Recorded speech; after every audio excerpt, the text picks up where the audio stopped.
السلام علیکم ورحمۃ اللہ وبرکاتہ۔ بسم اللہ الرحمن الرحیم۔ الحمد للہ وکفى وسلام علی عباده الذین اصطفى، اما بعد فاعوذ باللہ من الشیطان الرجیم، بسم اللہ الرحمن الرحیم۔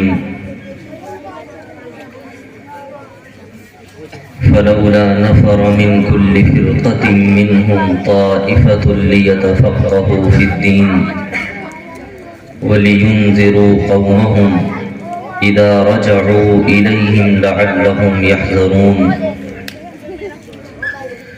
وقال تعالى: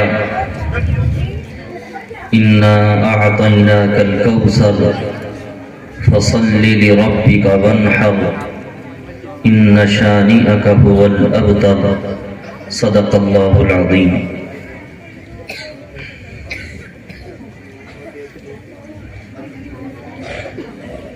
قرآن کریم کی جو آیت آپ کے سامنے تلاوت کی گئی ہے، اس آیت میں رب ذوالجلال نے ان مدارس اور مکاتب کا تعارف کرایا ہے۔ ہمارے درمیان جو دینی ادارے چل رہے ہیں، چاہے وہ مکاتب کی شکل میں ہوں یا مدارس کی شکل میں ہوں، وہ مکاتب منظم مکاتب ہوں یا مسجد کے نظام کے تحت چل رہے ہوں، ان تمام تعلیمی درسگاہوں کا رب ذوالجلال نے قرآن کریم کی اس آیت کے اندر تعارف کرا دیا، اور تعارف ہی نہیں بلکہ اللہ رب العزت نے حفاظت دین اور بقائے دین کا اس کو ذریعہ بھی قرار دیا ہے۔ قرآن کریم کی یہ آیت وَمَا كَانَ الْمُؤْمِنُونَ لِيَنْفِرُوا كَافَّةً، اس آیت میں اللہ رب العزت نے انسانوں کے مزاج اور ان کے خیال اور فکر کے مطابق ایک بات ارشاد فرمائی۔ ہم اور آپ اس بات سے واقف ہیں کہ ایک وقت میں تمام انسانوں کی ایک طبیعت نہیں ہوتی۔ بسا اوقات ایسا ہوتا ہے کہ ایک آدمی پانی کا طلبگار ہوتا ہے، اسے پیاس لگ رہی ہوتی ہے، جبکہ دوسرا بندہ وہ ہوتا ہے کہ جسے پیاس نہیں بلکہ پانی سے الجھن محسوس ہو رہی ہوتی ہے۔ کبھی ایسا ہوتا ہے کہ ایک بندے کو بھوک لگ رہی ہے لیکن دوسرے بندے کا پیٹ بھرا ہوا ہے۔ ایک بندے کو آرام کی ضرورت ہے لیکن دوسرا بندہ ایسا ہے کہ اس کو نیند بھی نہیں آ رہی ہے۔ ایک بندہ ایسا ہے کہ اس کی سفر کو طبیعت کر رہی ہے، دوسرا بندہ ایسا ہے کہ اس کی سفر کو طبیعت نہیں کر رہی۔ تمام کے تمام انسانوں کا ایک مزاج نہیں ہوتا، تمام کی تمام طبیعتوں کو کسی ایک چیز کے اوپر مجبور نہیں کیا جا سکتا۔ اللہ رب العزت نے بھی انسانوں کو پیدا فرمایا، اللہ تعالیٰ نے تمام کے تمام انسانوں کو کسی ایک چیز پر مجبور نہیں کیا۔ اللہ رب العزت نے قرآنی احکامات میں کہیں اس بات کو بیان نہیں کیا کہ تمام کے تمام انسانوں کو کھیتی باڑی کا کام کرنا ہے، تمام کے تمام انسانوں کو کاروبار کرنا ہے، تمام کے تمام انسانوں کو تجارت کرنی ہے، ملازمت کا پیشہ اختیار کرنا ہے۔ تمام طبیعتوں کو، تمام انسانوں کو رب ذوالجلال نے کسی ایک چیز کا مکلف نہیں بنایا۔ اور تو اور یہ تو دنیاوی چیزیں ہیں، اگر ہم دین کے اعتبار سے بات کریں تو دینی اعتبار سے بھی اللہ رب العزت نے انسانوں کو عبادت کا تو مکلف بنایا ہے، لیکن اس عبادت میں اللہ رب العزت نے اس طرح مکلف نہیں بنایا کہ تمام کے تمام انسانوں کو میری عبادت جماعت میں جا کر کے کرنی ہوگی، تمام انسانوں کو میری عبادت مدرسے میں جا کر کرنی ہوگی، تمام انسانوں کو میری عبادت مکتب میں تعلیم حاصل کر کے کرنی ہوگی، تمام انسانوں کو میری عبادت میدان جہاد میں نکل کر کرنی ہوگی۔ اللہ رب العزت نے اس طرح کسی بھی قرآن کریم کی آیت میں یا امام الانبیاء نبی اکرم صلی اللہ علیہ وسلم نے احادیث میں انسانیت کو کسی ایک چیز پر مجبور ہونے کا حکم ارشاد نہیں فرمایا۔ قرآن کریم کی اس آیت میں بھی رب ذوالجلال نے کچھ اسی انداز کی بات فرمائی ہے۔ اللہ تعالیٰ فرماتے ہیں وَمَا كَانَ الْمُؤْمِنُونَ لِيَنْفِرُوا كَافَّةً کہ یہ تمام کے تمام ایمان والے اللہ رب العزت کے راستے میں نکل کر کے تعلیم حاصل نہیں کر سکتے۔ اگر اللہ رب العزت تمام انسانوں کو اس بات کا مکلف بناتا کہ تم تمام کو مدرسے میں جا کر کے پڑھنا ہے، تم تمام کو مکتب میں جا کر تعلیم حاصل کرنی ہے، تم تمام کو تبلیغی جماعت میں جانا ہے، یا تم تمام کو دین کے فلاں راستے کو لازم پکڑنا ہے، تو یہ انسانوں کی طبیعت کے بھی خلاف ہوتا، انسانوں کے مزاج کے بھی خلاف ہوتا۔ اللہ رب العزت کا اگر حکم یوں ہوتا کہ تمام کو مدرسے میں جا کر کے پڑھنا ہے، تو پھر انسانی طبیعتوں میں بعض طبیعتیں ایسی تھیں کہ وہ یہ چاہتے کہ مدرسے میں نہ پڑھ کر کے اسکول میں پڑھیں، بعض بندے کی طبیعت یہ کرتی ہے کہ وہ اسکول میں نہ پڑھ کے مکتب میں پڑھے، کسی کی طبیعت یوں کرتی ہے کہ اپنے گھر کسی عالم کو بلائے اور ان سے وہاں پر پڑھے۔ اب اگر انسانوں کو مجبور کر دیا جاتا کہ تمام کے تمام مدرسے میں جا کر کے پڑھو، مکتب میں جا کر کے پڑھو، تو یہ لوگوں کے لیے دشوار امر ہوتا، دشوار چیز ہوتی۔ اس لیے اللہ رب العزت نے ایک عام سی بات ارشاد فرمائی وَمَا كَانَ الْمُؤْمِنُونَ لِيَنْفِرُوا كَافَّةً یہ تمام کے تمام ایمان والے تعلیم حاصل کرنے کے لیے کسی ایک خاص متعین جگہ پر نہیں جا سکتے۔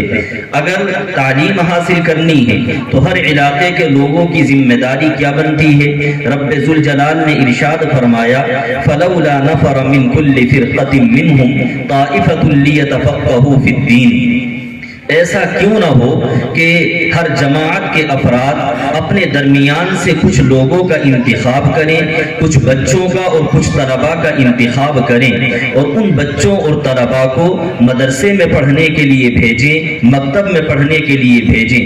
فَلَوْلَا نَفَرَ مِن كُلِّ فِرْقَةٍ مِّنْهُمْ طَائِفَةٌ لِيَتَفَقَّهُوا فِي الدِّينِ اللہ تعالیٰ فرماتے ہیں ایسا کیوں نہ ہو کہ دین کی ایک چھوٹی سی جماعت کو علم دین حاصل کرنے کے لیے اللہ رب العزت کے خاص راستے میں نکالا جائے۔ وہ جو بچے علم دین حاصل کرنے کے لیے اللہ تعالیٰ کے راستے میں جائیں گے ان کا کام کیا ہوگا؟ رب ذوالجلال نے فرمایا لِيَتَفَقَّهُوا فِي الدِّينِ تاکہ وہ دین کی سمجھ حاصل کریں، دین کی فہم حاصل کریں۔ اللہ رب العزت نے قرآن کریم کی اس آیت میں لفظ تفقہ استعمال کیا ہے۔ علماء جانتے ہیں کہ ایک لفظ تفقہ ہوتا ہے اور اس لفظ تفقہ کے مقابل دوسرا ایک وہ لفظ آتا ہے کہ جس میں یاد کرنے کی بات آتی ہے۔ فقہ کے معنی سمجھنے کے ہیں اور حفظ کے معنی یاد کرنے کے ہیں۔ اللہ رب العزت نے قرآن کریم نے ارشاد فرمایا کہ یہ جو علم دین حاصل کرنے کے لیے بچے جائیں گے ان کا کام یہ ہوگا کہ یہ دین کی سمجھ حاصل کریں گے۔ اللہ رب العزت نے یہ نہیں فرمایا کہ یہ دین کی باتیں جا کر کے یاد کریں گے۔ دین کی سمجھ حاصل کرنا اور ہے، دین کی بات کو یاد کرنا اور ہے۔ ایک بندے کو دین کی بات یاد تو ہوتی ہے لیکن دین کی سمجھ نہیں ہوتی۔ ایک بندہ ایسا ہوتا ہے وہ دین کی سمجھ بھی رکھتا ہے، وہ دین کی بات بھی یاد رکھتا ہے۔ رب ذوالجلال نے ارشاد فرمایا کہ اپنی قوم سے نکل کر کے جو بچے مدارس اور مکاتب میں پڑھنے کے لیے جائیں گے ان کا کام خالص دین کی بات کو یاد کرنا نہیں بلکہ دین کی بات کو سمجھنا بھی ہوگا۔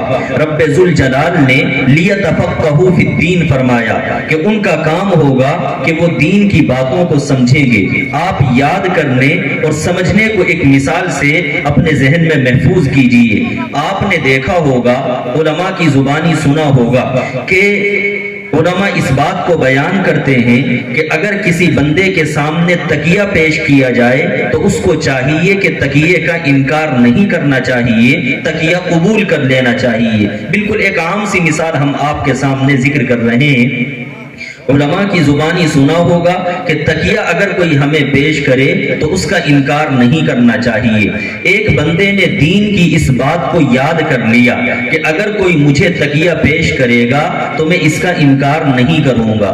ہوا یہ کہ جب وہ گھر کے اندر داخل ہوا، اس نے دیکھا کہ ایک چارپائی پر اس کے والد بھی بیٹھے ہیں، اس کے دادا بھی بیٹھے ہیں، دوسری چارپائی پر اس کے بڑے بھائی بیٹھے ہیں، اس کے چچا بیٹھے ہوئے ہیں۔ یہ بندہ جا کر کے تیسری چارپائی پر بیٹھ گیا۔ جب اس کو لا کر کے تکیہ دیا گیا، اس نے گول تکیہ قبول کیا اور قبول کرنے کے بعد اس پر ٹیک لگا کر کے بیٹھ گیا۔ آپ یہاں پر اس بات کو ذہن میں محفوظ رکھیں کہ ایک چیز ہوتی ہے بڑوں کا ادب۔ وہاں پر باپ بھی موجود ہے، وہاں پر دادا بھی موجود ہے، بھائی بھی موجود ہے، چچا بھی موجود ہے۔ اس بندے نے گول تکیہ لیا اور لینے کے بعد ان تمام کی موجودگی میں اس پر ٹیک لگا لی۔ اس سے معلوم کیا گیا کہ آپ نے تکیے پر ٹیک کیوں لگائی؟ یہ کہنے لگا کہ تکیے پر میں نے ٹیک اس لیے لگائی کہ میں نے علماء کی زبانی سنا ہے کہ جب کبھی تکیہ دیا جائے تو اس کو قبول کرنا چاہیے، رد نہیں کرنا چاہیے۔ وہیں پر ایک دوسرا بندہ بھی موجود ہے جو مدرسے کا پڑھا ہوا ہے۔ وہ جا کر کے یہ بتاتا ہے کہ دیکھو، بڑوں کی موجودگی میں آپ نے تکیہ قبول کر لیا۔ تکیہ قبول کرنا الگ عمل ہے اور تکیے کا لگانا الگ عمل ہے۔ اگر آپ کو تکیہ دیا جائے، بڑوں کی موجودگی میں اس کو قبول تو کر لو، لیکن بڑوں کی موجودگی میں اس پر ٹیک نہ لگاؤ۔ تو وہ بندہ جس نے بڑوں کی موجودگی میں تکیہ قبول بھی کیا اور اس پر ٹیک بھی لگائی، یہ بندہ وہ جو دین کی بات صرف یاد رکھے ہوئے ہے۔ وہ بندہ جس نے تکیہ قبول بھی کیا اور اس پر ٹیک نہیں لگائی اس لیے کہ بڑوں کا احترام کرنا ہے، یہ بندہ دین کی بات کو یاد بھی کرنے والا ہے اور دین کی بات کو سمجھنے والا بھی ہے۔ رب ذوالجلال نے قرآن کریم میں اسی کو ارشاد فرمایا، لیتفقہوا فی الدین، کہ ان کا کام یہ ہوگا کہ یہ جا کر کے دین کی سمجھ حاصل کریں۔ اس کو ایک ہم دوسری مثال سے سمجھانے لگے ہیں کہ آپ نے اس بات کو سنا ہوگا کہ اگر کوئی بندہ ہم کو سلام کرے تو سلام کا جواب دینا واجب ہوتا ہے۔ ایک بندے نے صرف دین کی اتنی بات یاد کری کہ سلام کا جواب دینا واجب ہے۔ وہ راستے میں چلا ہوا جا رہا، اس کو کسی نوجوان عورت نے سلام کیا، اس نے سلام کا جواب دے دیا۔ سلام کا جواب دینا تھا کہ یہ بندہ فتنے میں مبتلا ہو گیا۔ اس بندے کو جب فتنے میں مبتلا دیکھا گیا تو کسی نے اس سے پوچھا کہ آپ فتنے میں کیسے مبتلا ہو گئے؟ اس نے کہا کہ میرا تو کچھ بھی جرم نہیں تھا، نوجوان لڑکی نے مجھے سلام کیا، شریعت کا حکم مجھے یاد تھا کہ سلام کا جواب دینا واجب، تو میں نے اس نوجوان لڑکی کے سلام کا جواب دے دیا۔ وہاں پر مدرسے کا پڑھا ہوا طالب علم بھی تھا، اس نے بتایا کہ دین کی بات کو آپ نے یاد تو کیا تھا لیکن دین کی بات کو سمجھا نہیں تھا۔ سلام کا جواب دینا جو واجب ہوتا ہے وہ لڑکیوں اور عورتوں کے سلام کا جواب واجب نہیں ہوتا بلکہ مردوں کے سلام کا جواب واجب ہوتا ہے۔ تو وہ بندہ کہ جو سلام کے جواب دینے کو واجب سمجھتا ہے، مردوں کے سلام کا بھی جواب دیتا ہے، عورتوں کے سلام کا بھی جواب دیتا ہے، اس بندے نے صرف دین کی بات کو یاد کیا ہے، دین کی بات کو سمجھا نہیں ہے۔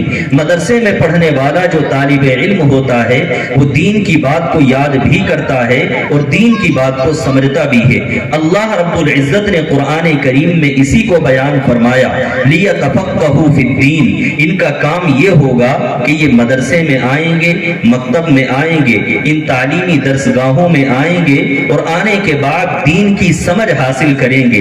جب ان بچوں نے دین کی سمجھ حاصل کر لی، اب ان بچوں کا کام کیا ہوگا؟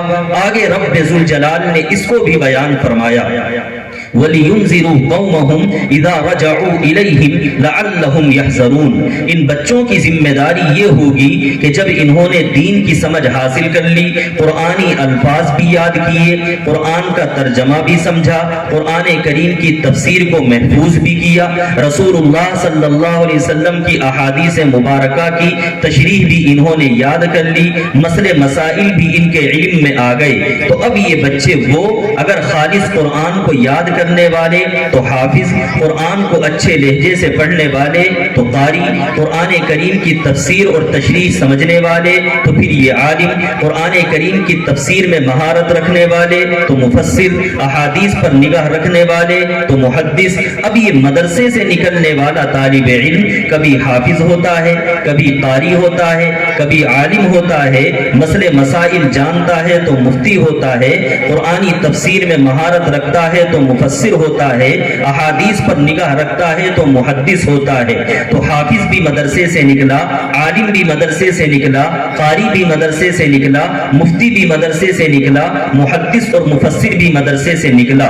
یہ بچے مدرسے سے نکل کر کے گئے، ان بچوں کی ذمہ داری رب ذوالجلال نے بیان فرمائی، لِيُنذِرُوا قَوْمَهُمْ وَلِيُنذِرُوا قَوْمَهُمْ۔ ان کی ذمہ داری ہوگی کہ یہ اپنی قوم کو جا کر کے ڈرائیں گے، اللہ رب العزت کی وعیدیں سنائیں گے، جنت کی بشارتیں بتائیں گے، جہنم کی وعیدوں کو ذکر کریں گے، امام الانبیاء کے فرمان کو ذکر کریں گے، حضرات صحابہ اور صحابیات کے واقعات سنائیں گے اور انہیں بتائیں گے قرآنی حکم یہ ہے، رسول اللہ کا فرمان یہ ہے، احادیث میں امام الانبیاء کا منشا یہ ہے، صحابہ نے اس بات کو اس موقع پر اس طریقے سے کیا ہے۔ تو دین کو سمجھانا یہ ذمہ داری بنتی ہے ان بچوں کی جو مکتب سے پڑھ کر کے گئے ہیں، مدرسے سے پڑھ کر کے گئے ہیں، اور یہ سمجھائیں گے کن لوگوں کو؟ اللہ تعالیٰ نے اس کو بھی بیان فرمایا، وَلِيُنذِرُوا قَوْمَهُمْ، یہ اپنی قوم کو جا کر کے سمجھائیں گے۔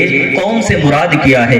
علماء جانتے ہیں کہ قومیں کبھی زبانوں سے بنتی ہیں اور قومیں کبھی علاقوں سے بنتی ہیں۔ اگر قوم زبان والی لے تو ایک بندہ اگر اردو زبان سیکھنے والا ہے، اس کی ذمہ داری ہے کہ اردو بولنے والے طبقے کو سمجھائے۔ اگر کوئی بندہ ایسا ہے جو انگریزی جانتا ہے، اس کی ذمہ داری بنتی ہے انگریزی بولنے والے طبقے کو سمجھائے۔ اگر کوئی بندہ ایسا ہے کہ آسام اور بنگال کا رہنے والا ہے، اس کی ذمہ داری یہ بنتی ہے لِيُنذِرُوا قَوْمَهُمْ، اپنی قوم میں جائے گا، بنگلہ زبان میں سمجھائے گا، اپنی قوم میں جائے گا، آسامی زبان میں سمجھائے گا۔ اگر کوئی بندہ عربی جاننے والا ہے، لِيُنذِرُوا قَوْمَهُمْ، اپنی قوم میں جائے گا اور عربی زبان میں جا کر کے سمجھائے گا۔ تو وَلِيُنذِرُوا قَوْمَهُمْ کا دائرہ عام ہے، اردو جاننے والا اردو جاننے والوں کو سمجھائے، انگریزی جاننے والا انگریزی جاننے والوں کو سمجھائے، آسامی اور بنگلہ زبان جاننے والا اپنی زبانوں میں جا کر کے لوگوں کو سمجھائے۔ اور اگر آپ یہ کہیں وَلِيُنذِرُوا قَوْمَهُمْ میں قوم سے مراد یہاں پر زبانوں سے بننے والی قوم نہیں بلکہ علاقوں سے بننے والی قوم ہے، تو ہر بندے کی ذمہ داری یہ بنتی ہے کہ مکتب میں پڑھے، مدرسے میں پڑھے، دین کی سمجھ حاصل کرے، اپنے علاقے میں جا کر کے رب ذوالجلال کا پیغام سنائے گا، اپنے علاقے میں جا کر کے قرآن کریم کے الفاظ بتائے گا، قرآن کریم کا ترجمہ اور اس کی تفسیر پیش کرے گا۔ اللہ رب العزت نے اس آیت میں ان طلباء کا تعارف کرانے کے بعد اگلا جملہ ارشاد فرمایا، وَلِيُنذِرُوا قَوْمَهُمْ إِذَا رَجَعُوا إِلَيْهِمْ لَعَلَّهُمْ يَحْذَرُونَ۔ ان بچوں کا کام کیا ہوگا؟ جب یہ اپنی قوم کو سمجھائیں گے تو اس قوم کے افراد کی صورتحال یہ ہوگی کہ وہ اللہ رب العزت کی باتوں کو سنیں گے تو یقینی طور پر اللہ تعالیٰ کے عذاب سے ڈریں گے، جہنم کی عذاب سے وہ ڈریں گے۔ امام الانبیاء کے فرمان میں جب وہ وعیدیں سنیں گے، جہنم کی ہولناکیوں کو سنیں گے تو اللہ رب العزت کے قریب ہوں گے اور اللہ تعالیٰ کی وعیدوں سے یہ اپنے آپ کو بچانے کی کوشش کریں گے۔ یہ آیت کا ہم نے آپ کے سامنے ترجمہ اور مختصر مربوط انداز میں تفسیر پیش کی ہے۔ ہمیں اس آیت کی روشنی میں آپ کے سامنے ایک دلیل پیش کرنی ہے۔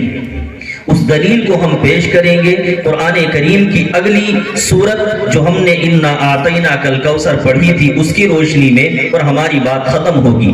رب ذوالجلال نے اس آیت میں یہ جو مدارس اور مکاتب کا تعارف کرایا ہے، ظاہر سی بات ہے کہ یہ آیت نہ تو ہم پر نازل ہوئی نہ آپ پر نازل ہوئی، یہ آیت تو نازل ہوئی ہے امام الانبیاء جناب محمد الرسول اللہ صلی اللہ علیہ وسلم پر، حضور علیہ السلام پر قرآنی آیت نازل ہوئی۔ گویا رب ذوالجلال نے امام الانبیاء کو فرمایا کہ یہ تمام کے تمام صحابہ آپ کے پاس بیٹھ کر کے تعلیم حاصل نہیں کر سکتے، تعلیم حاصل کرنے والے افراد چند ہوں گے، بقیہ کچھ لوگوں کی ذمہ داری ہوگی وہ کھیتی باڑی کریں گے، کچھ لوگوں کی ذمہ داری ہوگی وہ اپنے دکان کا کام کریں گے، کچھ لوگوں کی ذمہ داری ہوگی وہ سرحدوں کی حفاظت کریں گے، کچھ لوگوں کی ذمہ داری ہوگی کہ وہ اور دوسرے حکومت کے فرائض انجام دیں گے۔ آپ کے پاس مستقل رہ کر کے جو پڑھنے والے افراد ہیں وہ چنندہ افراد ہیں۔ اب یہ چنندہ افراد کون ہیں؟ یہ در حقیقت امام الانبیاء نبی اکرم صلی اللہ علیہ وسلم کے وہ صحابہ ہیں کہ جو صحابہ میں فقہائے صحابہ شمار ہوئے، جو صحابہ میں عالم صحابہ شمار ہوئے، جو صحابہ میں حفاظ صحابہ شمار ہوئے۔ تمام کے تمام صحابہ حافظ نہیں تھے، تمام کے تمام صحابہ کو علماء نے فقہا میں شمار نہیں کیا ہے۔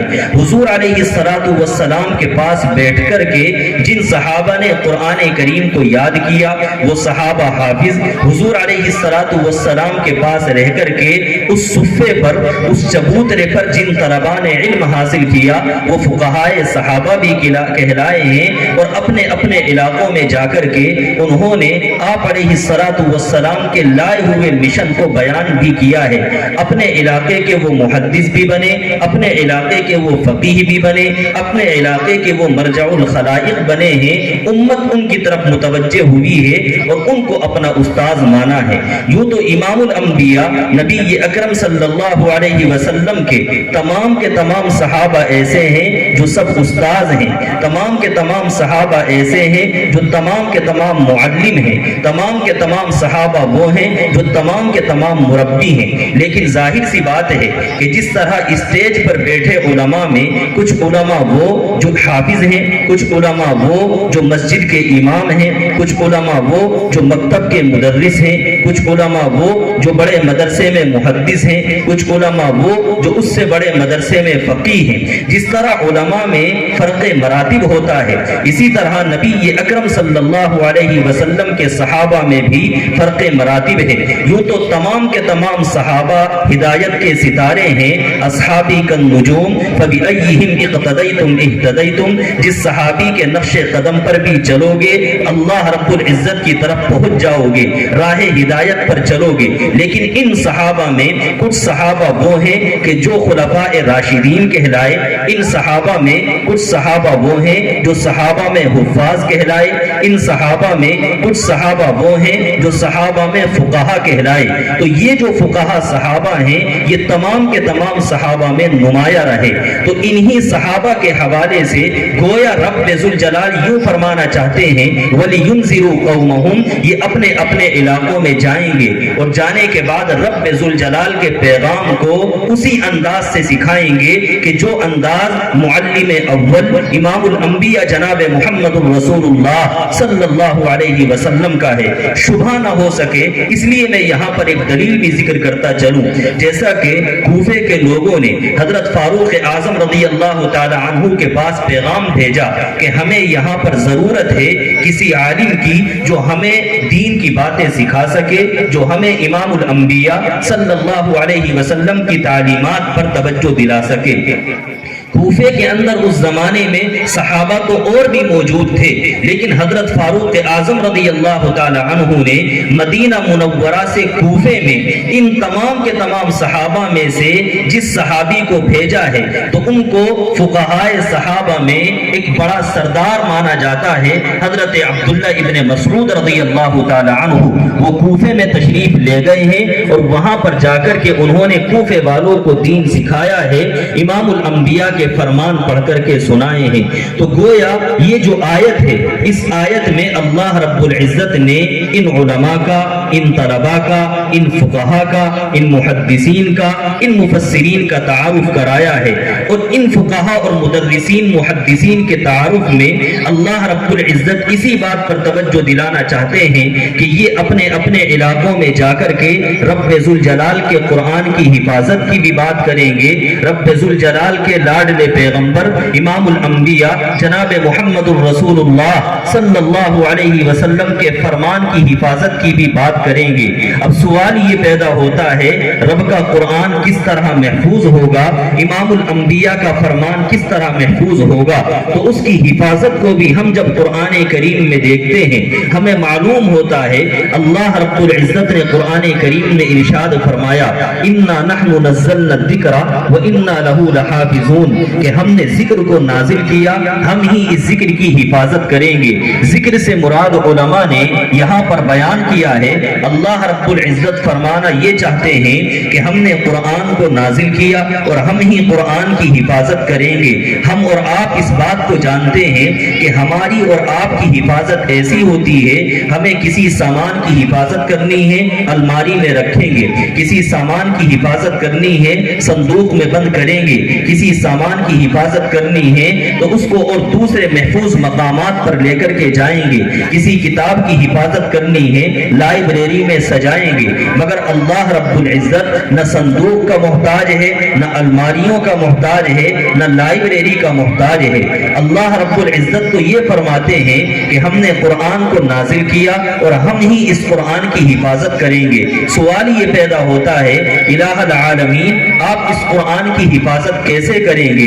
تو اللہ رب العزت نے حفاظت قرآن کا طریقہ بھی بتایا۔ حفاظت قرآن کا طریقہ یہ بتایا گیا کہ امام الانبیاء صلی اللہ علیہ وسلم پر جب قرآن نازل ہوا ہے تو آپ کے مبارک دل پر قرآن نازل ہوا، نبی کے دل نے اس قرآن کو محفوظ کیا، آپ نے حضرات صحابہ کو قرآن سنایا، صحابہ کے دلوں نے اس قرآن کو محفوظ کیا، حضرات صحابہ نے تابعین کو سنایا، تابعین کے دلوں نے قرآن کو محفوظ کیا، تابعین نے اتباع تابعین کو سنایا، اتباع تابعین کے دلوں نے قرآن کو محفوظ کیا، اور اسی طرح سلسلہ وار ہر امت، اس امت کے ہر طبقے کے علماء نے، ہر طبقے کے حفاظ نے، ہر طبقے کے بچوں نے قرآن کریم کی حفاظت کی ہے، قرآن کریم کو اپنے سینے میں بسایا ہے۔ تو اللہ رب العزت نے قرآن کریم کی حفاظت کرائی ہے ایمان والوں کے سینے کے ذریعے۔ سب سے پہلے قرآن کی حفاظت نبی کے سینے کے ذریعے ہوئی، پھر حضرات صحابہ کے سینے کے ذریعے ہوئی، حضرات تابعین کے سینے کے ذریعے ہوئی۔ ان تمام کے قلوب میں رب ذوالجلال کا قرآن محفوظ، وہ جس طریقے سے نبی کے سینے سے رب کا قرآن محفوظ، حضرات صحابہ کے سینوں نے قرآن کو محفوظ کیا تو قرآن محفوظ، حضرات تابعین نے قرآن محفوظ کیا تو قرآن محفوظ، علماء نے قرآن محفوظ کیا تو قرآن کی حفاظت ہوئی۔ ہمارا اور آپ کا ایمان و عقیدہ یہ بھی ہے کہ رب ذوالجلال اس قرآن کی جب حفاظت کی بات کر رہے ہیں تو یہ قرآن کریم باقی تھا، باقی ہے، اور یہ قرآن کریم باقی رہے گا۔ جب ہمارا اور آپ کا ایمان و عقیدہ قرآن کریم کے باقی رہنے کا ہے تو پھر ہم یہاں پر یوں بھی کہیں گے کہ رب ذوالجلال کی حفاظت جب تک رہے گی تب تک رب کا قرآن بھی باقی رہے گا۔ اللہ رب العزت کی حفاظت رہتی دنیا تک رہے گی تو رہتی دنیا تک رب ذوالجلال کا قرآن بھی باقی رہے گا، اور جب رب ذوالجلال کا قرآن باقی رہے گا تو اس قرآن کو باقی رکھنے والے سینے بھی محفوظ رہیں گے۔ اس قرآن کو باقی رکھنے والے سینے اگر ایمان والوں کے سینے ہیں، ایمان والوں نے اپنے دلوں میں قرآن کو یاد کیا ہے تو ان ایمان والوں کا وجود بھی باقی رہے گا۔ ایمان والوں نے قرآن کریم کو یاد کر کے اگر اس کے معانی کو سمجھا ہے تو قرآن کریم سے نسبت کی وجہ سے معانی سمجھنے والے علماء بھی باقی رہیں گے۔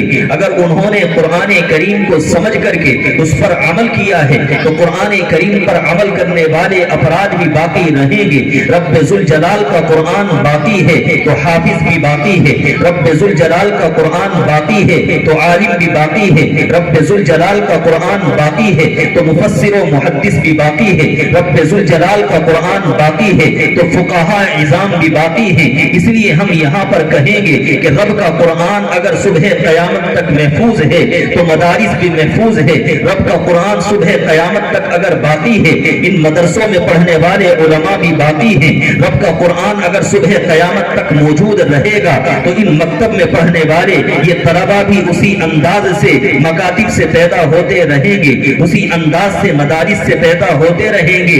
جس بندے کو قرآن کریم سے نسبت حاصل ہوگی، قرآن باقی ہے تو قرآن سے نسبت رکھنے والا بندہ بھی باقی ہے۔ اب ہماری اور آپ کی ذمہ داری یہ بنتی ہے کہ ہم قرآن کریم سے نسبت حاصل کریں۔ اگر ہم نے قرآن سے نسبت حاصل کی، قرآن کو یاد کرنے کی، تو ہم حافظ قرآن بنے۔ رب ذوالجلال حافظ قرآن کی حفاظت کی بات کرتا ہے۔ اگر ہم نے قرآن کریم کے ترجمے کو پڑھا، قرآن کریم کی تفسیر کو محفوظ کیا تو ہم عالم بنے۔ رب ذوالجلال اگر حفاظت قرآن کی بات کرتا ہے تو عالم کی حفاظت کی بھی بات کرتا ہے۔ اگر ہم نے قرآن کے ساتھ امام الانبیاء کے بیان کو جو قرآن کی تفسیر ہے اگر اس کو بھی محفوظ کیا ہے اور قرآن و حدیث سے نکلنے والے مسائل کو بھی سمجھا ہے تو فقہا کہلائے ہیں۔ رب ذوالجلال اگر قرآن کی حفاظت کی بات کرتا ہے تو قرآن کی حفاظت کے ساتھ قرآن کی تفسیر و تشریح، نبی کی حفاظت، نبی کی حدیث کی حفاظت کی بھی بات کرتا ہے۔ جب قرآن بھی باقی، نبی کی حدیث بھی باقی، اس سے نکلنے والا جو فقہ ہے، جو مسائل ہیں وہ بھی باقی، تو ان مسائل کو سمجھنے والے علماء بھی باقی ہیں۔ تو رب نے خالی قرآن کی حفاظت کی بات نہیں کی ہے بلکہ اس آیت میں رب ذوالجلال نے گویا پوری دنیا کو چیلنج دے دیا ہے کہ ہم اگر قرآن باقی رکھیں گے، حفاظ کو بھی باقی رکھیں گے، قرآن باقی رکھیں گے، علماء کو باقی رکھیں گے، قرآن باقی رکھیں گے، مفسرین محدثین کو باقی رکھیں گے، اور ہم قدم آگے بڑھا کر کے کہتے ہیں کہ دنیا حفاظت قرآن پر سوال اٹھاتی ہے۔ ہم تو قرآن کریم کی اسی ایک آیت کو بنیاد بنا کر کے کہتے ہیں اِنَّا نَحْنُ نَزَّلْنَا الذِّكْرَ وَإِنَّا لَهُ لَحَافِظُونَ۔ رب ذوالجلال فرماتے ہیں کہ ہم ہی اس کو نازل کرنے والے ہیں، ہم ہی اس کی حفاظت کرنے والے ہیں۔ اگر حفاظت قرآن ہے، علماء کی حفاظت ہے، اور یہ علماء اگر مکتب سے پیدا ہو رہے ہیں، مکتب بھی محفوظ ہے، یہ علماء مدرسوں سے پیدا ہو رہے ہیں، مدرسے بھی محفوظ ہیں، یہ علماء دارالعلوموں سے پیدا ہو رہے ہیں، دارالعلوم بھی محفوظ ہے، یہ علماء دینی درسگاہوں سے پیدا ہو رہے ہیں، وہ تمام کی تمام دینی درسگاہیں بھی محفوظ ہیں۔ یہ علماء اگر مسجد کی چٹائی پر موجود ہیں تو مسجدیں بھی محفوظ ہیں، بلکہ ہم اور آگے قدم بڑھاتے ہیں، اگر مسجدیں محفوظ ہیں تو مسجد کی جو پہچان ہے وہ بھی محفوظ ہے۔ رب ذوالجلال نے خالی قرآن کی حفاظت کی بات نہیں کی بلکہ قرآن کی حفاظت کے ساتھ رب ذوالجلال نے قرآن سے وابستہ ہونے والے ایمان والوں کی حفاظت کی بھی بات کی ہے۔ بندہ قرآن یاد کرتا ہے، حافظ بنتا ہے تو بھی محفوظ ہے، بندہ قرآن سمجھتا ہے، عالم بنتا ہے تو بھی محفوظ ہے، بندہ قرآن سمجھتا ہے، اس پر عمل کرتا ہے، ایمان والا بھی محفوظ ہے۔ اسی لیے علماء کی زبانی آپ نے سنا ہوگا کہ صبح قیامت تک جب تک رب ذوالجلال کا قرآن موجود ہے ایمان والے موجود ہیں، اور جب ایمان والے ختم ہو جائیں گے رب ذوالجلال دنیا کو تہس نہس کر دے گا، دنیا کو مٹا دے گا، دنیا کے وجود کو ختم کر دے گا۔ تو دنیا کو وجود ملا ہے، دنیا کا وجود باقی ہے رب کے قرآن سے، اور رب کا قرآن اگر باقی ہے تو اہل ایمان بھی باقی ہیں، اگر اہل ایمان باقی نہیں تو پھر یہ سمجھ لیجئے کہ دنیا کا وجود بھی باقی نہیں ہے۔ قرآن کریم کی یہ آیت یہ گویا ایک چیلنج ہے دنیا کے لیے، جن لوگوں کا خیال یہ ہے کہ وہ لوگ قرآن کریم سے وابستہ لوگوں کو مٹا دیں گے، ان کے وجود کو ختم کر دیں گے۔ قرآن کریم میں اللہ تعالیٰ نے فرمایا یریدون لیطفئوا نور اللہ بافواہہم واللہ متم نورہ ولو کرہ الکافرون، کہ دنیا کی طاقتیں یہ چاہتی ہیں کہ رب ذوالجلال کی روشنی کو اور رب ذوالجلال کے پیغام کو اپنی بھوک سے بجھا دیں اور اپنی منہ سے نکلنے والی ہوا کے ذریعے بجھا دیں۔ رب ذوالجلال نے فرمایا ایسا نہیں ہو سکتا، واللہ متم نورہ ولو کرہ الکافرون۔ اللہ رب العزت اپنے اس نور کو اور اپنے دین کو مکمل کر کے رہے گا۔ اللہ رب العزت اس کے وجود کو محفوظ رکھے گا، اس کو استقامت نصیب فرمائے گا۔ اور اللہ رب العزت استقامت کیسے نصیب فرمائے گا؟ استقامت دین کو حاصل ہوگی، دین کی جڑیں مضبوط ہوں گی۔ دین اگر پختہ رہے گا تو انہی افراد کے ذریعے پختہ رہے گا جو افراد امام الانبیاء صلی اللہ علیہ وسلم کے صحابہ کے نقش قدم پر چلنے والے تھے، وہ صحابہ کے جن کے بارے میں رب ذوالجلال نے امام الانبیاء کو تسلی دی تھی۔ ہم نے قرآن کریم کی جو خطبے میں آیت پڑھی ہے، ہم اس آیت پر بات کرنے لگے ہیں۔ رب ذوالجلال نے ان صحابہ کے وجود کے ذریعے تسلی دیتے ہوئے کہا تھا، امام الانبیاء صلی اللہ علیہ وسلم کے گھرانے میں ایک واقعہ پیش آیا تھا۔ واقعہ یہ پیش آیا کہ حضور علیہ السلام کے 3 بیٹے تھے۔ ایک بیٹے کا نام عبداللہ ہے، ایک بیٹے کا نام قاسم ہے، ایک بیٹے کا نام ابراہیم ہے۔ نبی کے تینوں بیٹوں کا انتقال ہو گیا۔ آپ جانتے ہیں، آپ سمجھتے ہیں کہ اگر کوئی بندہ کوئی کاروبار کرتا ہے، تجارت کرتا ہے، مکان بناتا ہے یا کچھ بھی وہ کام کرتا ہے تو اس کے کام کو اس کی اولاد آگے بڑھاتی ہے۔ اگر بندے نے تجارت شروع کی ہے تو کاروبار آگے بڑھانے والی اولاد ہوتی ہے۔ کوئی بندہ مکان بناتا ہے، مکان ناقص رہ گیا، مکمل کرنے والی اولاد ہوتی ہے۔ اسی طریقے سے امام الانبیاء نبی اکرم صلی اللہ علیہ وسلم جب یہ دین کا مشن لے کر کے آئے اور آپ نے مکے کے کافروں میں رب ذوالجلال کے دین کی دعوت دی ہے، توحید کا علم بلند کیا ہے، آپ علیہ السلام نے مکے کے کافروں کو کلمہ لا الہ الا اللہ کی طرف بلایا ہے، رب ذوالجلال کا قرآن پڑھ کر کے سنایا ہے، تو مکے کے کافروں نے نبی کی مخالفت کی ہے۔ اس زمانے میں واقعہ یہ پیش آیا، نبی کے ایک بیٹے ہیں حضرت قاسم، ان کا انتقال ہو گیا۔ نبی کے دوسرے بیٹے ہیں حضرت عبداللہ جن کو طیب اور طاہر بھی بولا جاتا ہے، ان کا بھی انتقال ہو گیا۔ آپ علیہ السلام کے ان 2 بیٹوں کا انتقال مکہ المکرمہ میں ہوا۔ 13 سال کا زمانہ گزر گیا، نبی نے ہجرت کی ہے، مدینہ منورہ تشریف لائے ہیں۔ مدینہ منورہ میں نبی کے ایک تیسرے بیٹے پیدا ہوئے جن کا نام ابراہیم ہے۔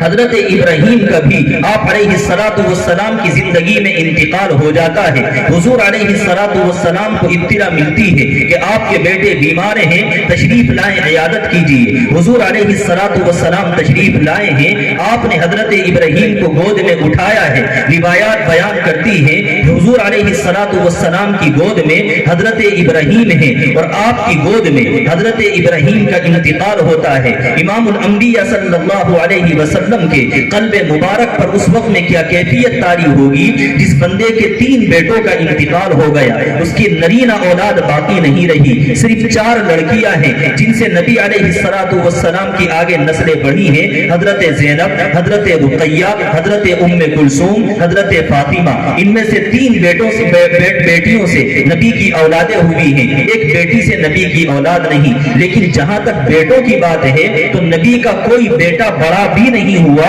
تینوں بیٹوں کا بچپنے میں انتقال ہو گیا۔ جب حضرت ابراہیم کا انتقال ہوا تو آپ علیہ السلام کی آنکھوں سے آنسو جاری ہیں۔ حضرت ابراہیم کا انتقال ہوا، مدینہ منورہ کے یہودیوں کو پتا چلا کہ محمد کے بیٹے کا انتقال ہو گیا۔ مدینہ منورہ کے یہودیوں نے خوشی کے پٹاخے پھوڑے ہیں، مدینہ منورہ کے یہودیوں نے خوشی میں جشن منایا ہے، وہ خوشی میں ناچے ہیں اور وہ کہنے لگے کہ محمد جس دین کو لے کر کے آئے تھے، جب ان کے بیٹے ختم ہو گئے تو ان کے دین کو لے کر کے آگے چلنے والا کوئی نہیں ہوگا، اس لیے کہ باپ کے مشن کو بیٹے لے کر کے چلتے ہیں۔ جب محمد کے بیٹے نہیں تو ان کے مشن کو لے کر کے آگے بڑھنے والا کوئی نہیں ہوگا۔ یہ خبر مکہ المکرمہ میں پہنچی ہے تو مکہ المکرمہ کے کافروں نے بھی جشن منایا ہے کہ محمد کے بیٹوں کا انتقال ہو گیا، اب ان کے مشن کو، ان کی توحید کو، ان کے قرآن کو، ان کے پیغامات کو کوئی آگے لے کر کے نہیں جائے گا۔ امام الانبیاء کے دل پر کیا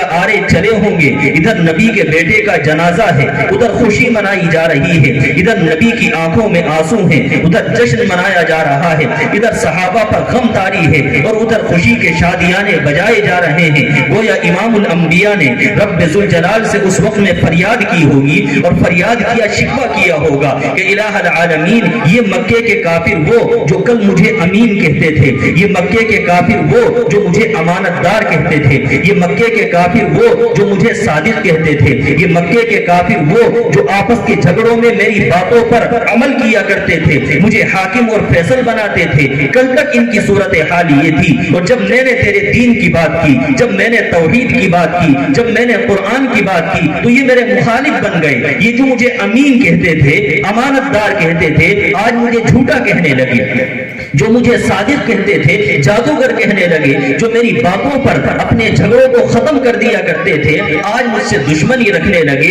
امام الانبیاء نے گویا رب ذوالجلال سے کہا ہوگا، الہ العالمین، جب تک میں نے تیری توحید کی بات نہیں کی تھی یہ مجھے دوست جانتے تھے، جب تک میں نے قرآن کی بات نہیں کی تھی تو یہ مجھ سے محبت کرتے تھے، میں نے تیری توحید کی بات کی تو مجھے دشمن بنا لیا، میں نے تیری توحید کی بات کی مجھے جادوگر اور مجنوں کہنے لگے، میں نے تیرے قرآن کی بات کی تو یہ میرے اوپر کوڑا ڈالنے لگے، میں نے تیرے قرآن کی بات کی میرے راستے میں کانٹے بچھانے لگے۔ الہ العالمین، میں نے تیرے قرآن کی بات کی تو میری بیٹیوں کے منہوں پر تھوکنے لگے۔ الہ العالمین، میں نے تیرے قرآن کی بات کی تو میرے بیٹوں کا انتقال ہوا، اس پر جشن منانے لگے۔ امام الانبیاء نے ٹوٹے دل سے گویا رب ذوالجلال سے شکوہ کیا ہوگا۔ اللہ رب العزت نے امام الانبیاء پر اس وقت میں جو وحی نازل فرمائی ہے وہ وحی ہے، انا اعطیناک الکوثر۔ محمد پریشان نہ ہونا، اگر ہم نے تم سے تمہارے 3 بیٹوں کو لیا ہے، اگر ہم نے تم سے تمہارے 3 بیٹوں کو لیا ہے، ہم نے انا اعطیناک الکوثر، ہم نے تمہیں بڑی تعداد میں صحابہ دیے ہیں۔ یہاں پر میں علماء کی تسکین کے لیے حوالہ ذکر کروں، امام قرطبی علیہ الرحمہ نے تفسیر قرطبی میں الکوثر کے 16 معنی بیان کیے ہیں۔ علامہ آلوسی علیہ الرحمہ نے روح المعانی میں 26 معنی کی طرف اشارہ کیا ہے۔ امام قرطبی علیہ الرحمہ 6 نمبر کا معنی بیان کرتے ہیں، انا اعطیناک الکوثر کا مطلب یہ کہ نبی پریشان نہ ہونا، اگر ہم نے تم سے تمہارے 3 بیٹوں کو لیا ہے تو یہ تمہارے حقیقی بیٹوں کا انتقال ہو گیا، ہم تمہیں روحانی اولاد دیں گے اور روحانی اولاد تمہارے صحابہ ہیں۔ ہم نے تم سے 3 بیٹے لیے ہیں تو 1.25 لاکھ صحابہ ہم تم کو دیں گے۔ اگر ہم نے تم سے تمہارا بیٹا قاسم لیا ہے، پریشان نہ ہونا، تمہیں ابو بکر ملے گا۔ اگر ہم نے تم سے تمہارا بیٹا عبداللہ لیا ہے، الجھن کا شکار نہ ہونا، تمہیں عمر ملے گا۔ اگر ہم نے تم سے تمہارا بیٹا ابراہیم لیا ہے تو پریشان نہ ہونا، تم کو عثمان و حیدر ملیں گے۔ رب ذوالجلال نے تسلی دی کہ اگر میں نے تم سے تمہارے 3 بیٹوں کو لے لیا تو پریشان نہ ہونا، میں تمہیں عشرہ مبشرہ دوں گا، جنگ بدر میں شریک ہونے والے صحابہ کو دوں گا، میں تمہیں غزوہ حنین میں شریک ہونے والے افراد کو دوں گا۔ حجۃ الوداع کے موقع پر وہ 10,000 صحابہ کا مجمع امام الانبیاء صلی اللہ علیہ وسلم کی تسلی کا سامان ہے۔ امام الانبیاء دنیا سے رخصت ہوتے ہیں، آپ علیہ السلام کے 1.25 لاکھ صحابہ دنیا کے اندر رب ذوالجلال کے پیغام کو لے جانے والے، یہ نبی کی تسلی کا سامان ہے۔ توجہ رکھنا، رب ذوالجلال کہہ رہے ہیں انا اعطیناک الکوثر، تمہارے بیٹوں کا انتقال ہوا، مکے والے جشن منا رہے ہیں کہ نبی کے مشن کو لے کر کے آگے کوئی نہیں بڑھے گا۔ محمد فکر نہ کرنا، میں تمہیں صحابہ دوں گا جو تمہارے مشن کو لے کر کے جائیں گے۔ یہ ایران میں بھی جائیں گے، روم میں بھی جائیں گے، یہ سندھ میں بھی جائیں گے، ہندوستان میں بھی جائیں گے، یہ چین میں بھی جائیں گے، افریقہ کے جنگلات میں بھی جائیں گے، یہ جنگلات کو بھی پار کریں گے، دریاؤں کو بھی پار کریں گے۔ اگر ہم نے تم سے تمہارے 3 بیٹے لیے ہیں، 1.25 لاکھ صحابہ دیے ہیں، اگر باپ کا مشن لے کر کے بیٹا چلتا ہے، تمہارے 3 بیٹے اگر نہیں ہیں تو کیا ہوا؟ 1.25 لاکھ صحابہ ہیں، یہ تمہارے مشن کو لے کر کے آگے بڑھیں گے۔ انا اعطیناک الکوثر، پریشان نہ ہونا، میں تمہیں بڑی تعداد میں صحابہ دوں گا۔ فصلی لربک وانحر، بس اپنے رب کی عبادت کرتے رہنا۔ ان شانئک هو الابتر، یہ تمہارے دین کی مخالفت کرنے والے یہ تہس نہس ہو جائیں گے، یہ مٹ جائیں گے، ان کا وجود ختم ہو جائے گا۔ رب ذوالجلال نے گویا یوں کہا کہ نہ مٹا ہے نہ مٹے گا کبھی چرچا تیرا، ہمیشہ ہمیشہ تیرا وجود باقی رہے گا۔ مکے کے کافر جو نبی کی اولاد کے انتقال پر جشن مناتے تھے، نسلیں ان کی ختم ہو گئی، تباہ و برباد ہو گئی۔ آج ان کی نسلوں کو جاننے والے افراد نہیں ہیں، اگر نسلوں کو جاننے والے ہیں، امام الانبیاء کی روحانی اولاد کو جاننے والے ہیں۔ امام الانبیاء کی روحانی اولاد کون ہے؟ نبی پر ایمان لانے والے، نبی کے صحابہ نبی کی روحانی اولاد ہیں، صحابہ کی اتباع کرنے والے تابعین، اتباع تابعین، علماء دین نبی کی اولاد ہیں۔ اور نبی کی کون سی اولاد ہے؟ حقیقی نہیں بلکہ روحانی اولاد ہیں۔ اسی کو امام الانبیاء نے ایک حدیث میں کہا تھا، العلماء ورثۃ الانبیاء۔ ارے وارث جو ہوتا ہے، وارث وہی تو بنتا ہے نا جو اولاد ہوتی ہے۔ اللہ رب العزت کے لاڈلے پیغمبر نے گویا یوں کہا، العلماء ورثۃ الانبیاء، یہ علماء در حقیقت نبی کے وارث ہیں۔ گویا اللہ کے رسول نے فرمایا علماء یہ گویا نبی کے وارث ہیں، یہ نبی کی روحانی اولاد ہیں، اور روحانی اولاد کا کام نبی کے مشن کو لے کر کے آگے چلنا ہوتا ہے۔ حضرات صحابہ نبی کے مشن کو لے کر کے چلے، صحابہ کے نقش قدم پر چلنے والے تابعین، اتباع تابعین اور علماء دین گویا نبی کے مشن کو لے کر کے چلنے والے ہیں۔ آج جو بندہ بھی حفاظت قرآن کی بات کرتا ہے اس کو چاہیے کہ وہ نبی کی روحانی اولاد حضرات صحابہ کے مشن کو لے کر کے آگے بڑھے، حضرات تابعین کے مشن کو لے کر کے آگے بڑھے، حضرات اتباع تابعین کے مشن کو لے کر کے آگے بڑھے۔ اگر کوئی بندہ حضرات صحابہ، حضرات تابعین اور اتباع تابعین کے مشن کو لے کر کے آگے بڑھنے والا ہے، ان کے نقش قدم پر چلنے والا ہے، رب ذوالجلال نے گویا ان تمام کی حفاظت کی بات کی کہ جس طرح رب تعالیٰ نے نبی کے صحابہ کو محفوظ رکھا تھا، فتنوں سے ان کی حفاظت فرمائی تھی، اسی طریقے سے ان تمام کی بھی فتنوں سے حفاظت کی جائے گی جو تمام کے تمام امام الانبیاء کے صحابہ کے نقش قدم پر چلنے والے ہیں۔ میں آپ کے سامنے ایک آخری دلیل اور دینا چاہوں گا اس موضوع پر کہ آپ علیہ الصلوۃ والسلام نے، امام الانبیاء صلی اللہ علیہ وسلم نے اپنے جن صحابہ کو اپنے دین کا وارث بنایا ہے، اپنے جن صحابہ کو دین کی حفاظت پر معمور کیا ہے، ان صحابہ کے بارے میں آپ علیہ الصلوۃ والسلام نے ایک موقع پر رب ذوالجلال سے دعا کی تھی، اور دعا بھی کس موقع پر کی ہے؟ جنگ بدر کے موقع پر دعا کی تھی۔ جنگ بدر کے موقع پر دعا کرتے ہوئے اللہ کے رسول صلی اللہ علیہ وسلم نے اللہ رب العزت سے گڑ گڑا کر کے کچھ باتیں مانگی تھی۔ وہ باتیں خالی صحابہ کے لیے نہیں تھی بلکہ صحابہ کے نقش قدم پر چلنے والے تابعین کے لیے ہیں، اتباع تابعین کے لیے ہیں، علماء دین کے لیے ہیں۔ وہ باتیں کیا ہیں آپ توجہ رکھیے گا۔ رب ذوالجلال نے امام الانبیاء نبی اکرم صلی اللہ علیہ وسلم کو نبی بنا کر کے بھیجا۔ مکے کے کافر آپ کی مخالفت پر آئے ہیں، دشمنی پر آئے ہیں، جنگ بدر لڑی گئی ہے۔ جنگ بدر میں ایک طرف 1000 کافر ہیں اور دوسری طرف 313 مسلمان ہیں۔ آپ علیہ الصلوۃ والسلام نے ایک بلندی پر کھڑے ہو کر کے، چوٹی پر کھڑے ہو کر کے دونوں طرف کا منظر دیکھا ہے۔ ایک طرف کافروں کی تعداد ہے، ایک طرف چھوٹے سے ایمان والے ہیں، تھوڑی سی تعداد میں ایمان والے ہیں۔ کافروں کے پاس تعداد بھی ہے، اسباب بھی ہے، ان کے پاس سامان بھی ہے، ہتھیار بھی ہیں، گھوڑے بھی ہیں، اونٹ بھی ہیں، اس وقت کی مکمل طاقتیں ان کے پاس ہیں۔ اور ایمان والوں کی صورتحال یہ ہے 313 افراد ہیں، ان کے پاس اسباب بھی نہیں، آلات بھی نہیں، ان کے پاس تیر اور تلوار بھی نہیں، ان کے پاس سواریاں بھی مکمل نہیں۔ یہ دو طاقتوں کا مقابلہ نہیں تھا بلکہ یہ تو گویا ایسا تھا ترازو کا ایک پلڑا زمین پر رکھا ہوا ہے اور دوسرا آسمان میں لٹکا ہوا ہے۔ امام الانبیاء نے دونوں چیزوں کا مشاہدہ کیا ہے۔ آپ علیہ الصلوۃ والسلام کے دل کی کیا کیفیت ہوئی ہوگی؟ وہ نبی کہ جس نے مکمل 13 سال مکہ المکرمہ میں پتھر کھائے ہوں، اس دین کے لیے محنتیں کی ہوں، کوششیں کی ہوں، لوگوں کے تھوک کو بھی سہا ہو، گالیوں کو بھی سہا ہو، تان و تشنی کو بھی سہا ہو، لوگوں نے بیٹیوں کو طلاق دلوا دی، نبی نے برداشت کر لیا، لوگوں نے نبی کے کانٹے میں، نبی کے راستے میں کانٹے بچھا دیے، نبی نے برداشت کر لیے، لوگوں نے نبی پر اوجڑی لا کر کے ڈالی، نبی نے برداشت کر لی، لوگوں نے نبی کو گالی دی، برداشت کر لیا، کھانا پانی بند کیا گیا، نبی نے برداشت کر لیا، قتل کا منصوبہ بنایا، نبی نے برداشت کر لیا، گھر بار سے نکال دیا گیا، نبی نے برداشت کر لیا، اور کئی سو میل کی مسافت پر جا کر کے نبی مدینہ منورہ میں پہنچے ہیں۔ ظالم یہاں تو سکون سے رہنے دیتے، وہ تو تیر لے کر کے یہاں پر آ گئے کہ یہاں بھی نہیں رہنے دیں گے۔ نبی نے اس منظر کو دیکھا ہے کہ یہ ظالم یہاں بھی آ گئے ہیں، اور ایمان والے جو 13-14 سال کی محنت کے بعد 313 یہاں پر اتنے سے ہیں، امام الانبیاء کے دل پر جو خنجر چلے ہوں گے وہ خنجر ہیں جو الفاظ کی شکل میں نکلے ہیں۔ آپ اپنے خیمے میں گئے ہیں، خیمہ آپ کا لگا ہوا ہے، اس خیمے میں صدیق اکبر ہیں اور امام الانبیاء صلی اللہ علیہ وسلم ہیں۔ آپ نے جا کر کے نماز نہیں پڑھی، وہاں پر جا کر کے آپ نے اللہ رب العزت سے دعا مانگی ہے۔ جب انسان کا دل ٹوٹا ہوتا ہے، کبھی آپ کو تجربہ ہوا ہوگا، حالات جب آتے ہیں، پریشانیاں آتی ہیں، گھر میں کوئی بیمار ہوتا ہے، ماں بیمار ہے، بڑی محبت ہے، باپ بیمار ہے، بڑی محبت ہے، اور اس کے ٹھیک ہونے کا امکان نہیں، تو بندہ اللہ رب العزت کی بارگاہ میں جاتا ہے، نیت باندھتا ہے، آنکھوں سے آنسو جاری ہوتے ہیں، وہ نیت نہیں باندھتا، سیدھا سجدے میں جا کر کے پڑ جاتا ہے، رب ذوالجلال سے مانگتا ہے۔ امام الانبیاء کی وہ کیفیت ہے، آپ اپنے خیمے میں گئے ہیں اور جانے کے بعد آپ نے رب ذوالجلال کے سامنے اپنے ہاتھوں کو اٹھا دیا۔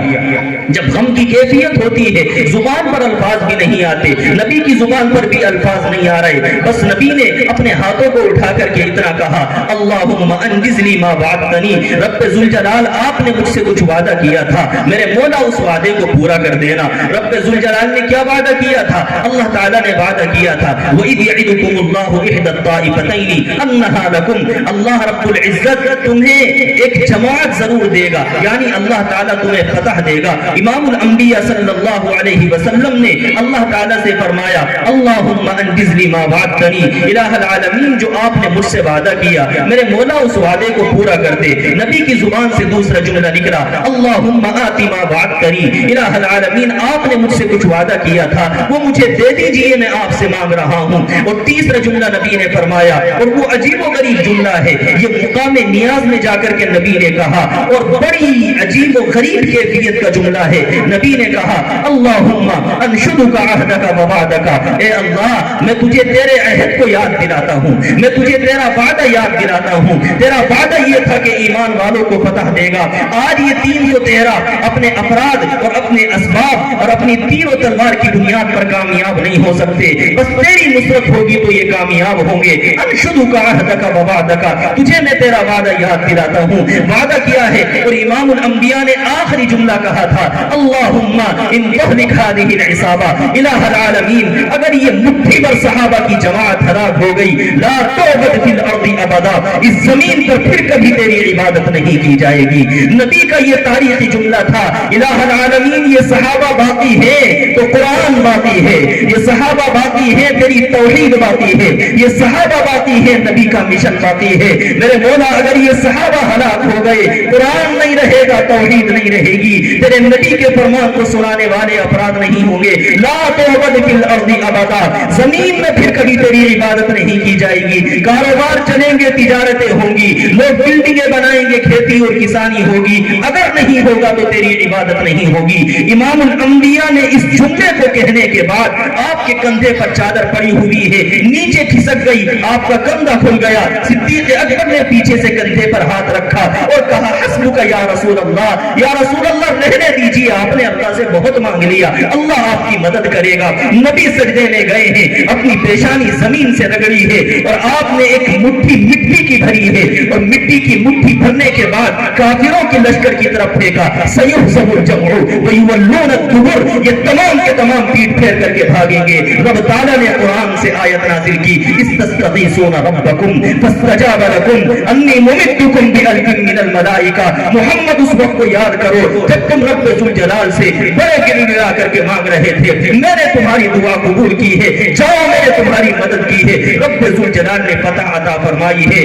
ہم یہاں پر کہنا یہ چاہتے ہیں، واقعہ آپ نے سنا، اب دلیل سنیے گا۔ نبی نے کہا، الہ العالمین صحابہ کی یہ جماعت اگر ہلاک ہو گئی، لا تعبد فی الارض ابدا، زمین میں تیری عبادت نہیں کی جائے گی۔ یہ دعا خالی ان صحابہ کے لیے نہیں تھی بلکہ ان تمام افراد کے لیے تھی جو حضرات صحابہ کے مشن پر چلنے والے تھے۔ گویا نبی نے کہا، صحابہ باقی، دین باقی، تابعی باقی تو دین باقی، اتباع تابعین باقی تو دین باقی، علماء دین باقی تو دین باقی۔ گویا رب ذوالجلال کے لاڈلے پیغمبر نے کہا، الہ العالمین صحابہ کی حفاظت کرنا تیرا دین باقی رہے گا، تابعین کی حفاظت کرنا تیرا دین باقی رہے گا، اتباع تابعین کی حفاظت کرنا تیرا دین باقی رہے گا، علماء دین کی حفاظت حفاظت کرنا تیرا دین باقی رہے گا۔